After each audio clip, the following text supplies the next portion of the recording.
Good morning, children. I welcome you all to the next video of class 12 business studies. We have already started with the organizing chapter, and this is part 3. We are going to continue in this part. Formal and informal organization. What is formal organization? Formal organization is a system of consciously coordinated activities of two or more persons towards a common objective. Formal organization can be organizational lays down the job description for each task to be performed and the rules and procedures related to work processes.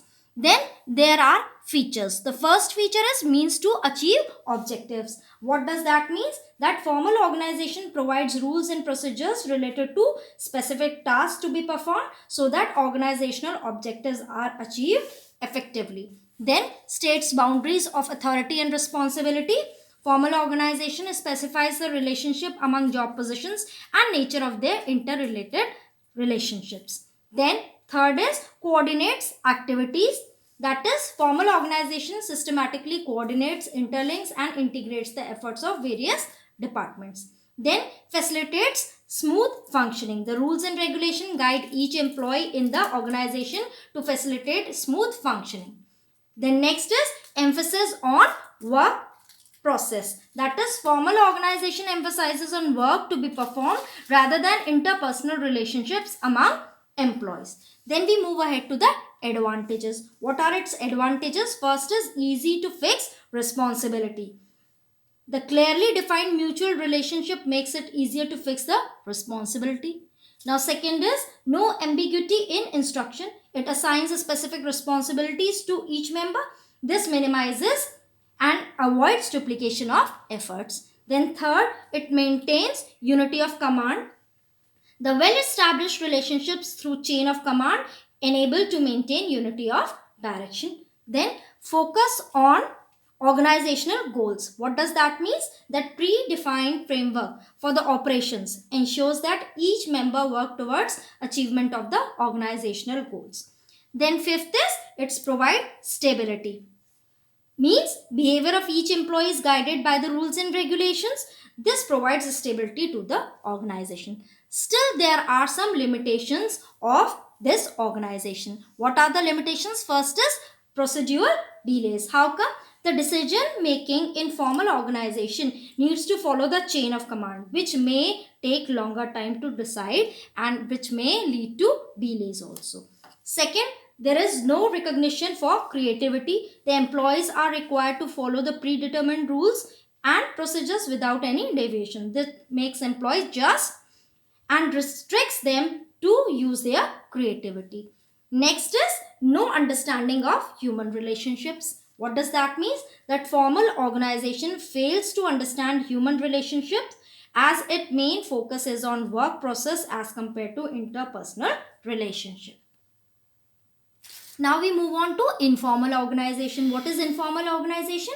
Informal organizations refers to a structure where employees interact beyond their officially defined roles.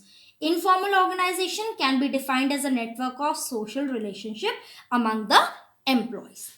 Now there are some features of informal organization. First is it's originate within the formal organization. Informal organization can only be there if there is already existing formal organization. So informal organization is the result of frequent contacts or interactions among employees who are a part of formal organization. Therefore, informal organization originates within the formal organization.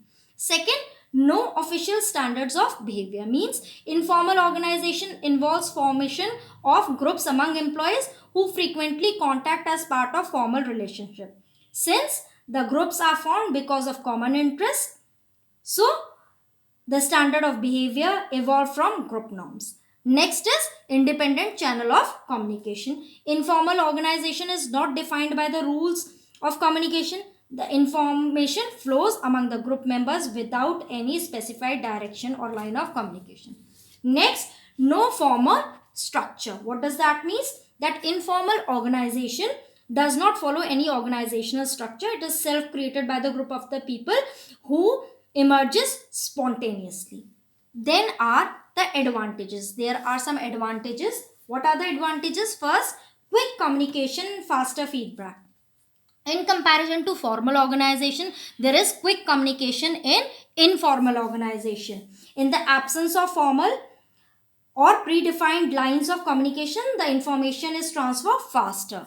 Then second is fulfill social needs, because organization allows like-minded people to form groups and discuss their problems or issues of common interest. It satisfies their social needs, create bonding with the employees, develop sense of belongingness, and eventually enhances job satisfaction. Next, it makes up inadequacies of formal organization. What does that mean?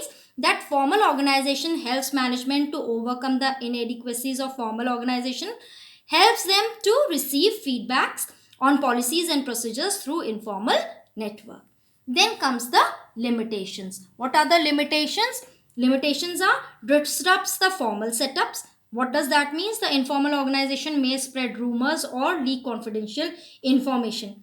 Second is resistance to change. If the informal organization is strong and united, they may oppose the changes processed by formal organization. Then third is group interest may supersede organizational interest. What does that mean? That the group formation may pressurize members to follow the norms of the group. If the group interests are not in line with the organizational interest, it may harm the organizational performance. So we are going to discuss up till here only in this video. In the next video, we are going to continue. Up till then, goodbye children.